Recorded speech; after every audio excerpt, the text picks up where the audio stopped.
কমে যাবে বুঝছেন।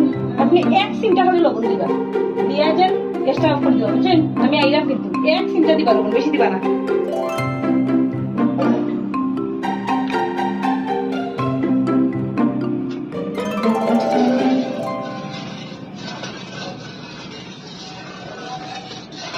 দিছই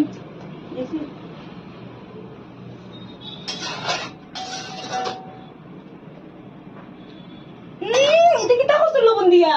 মাই আমি তো এক চিমটা দিলাম। কি তিতা হইছে। আয় কপা তখন আপনি রান্ধবেন, আমি যে আর পারতাম না।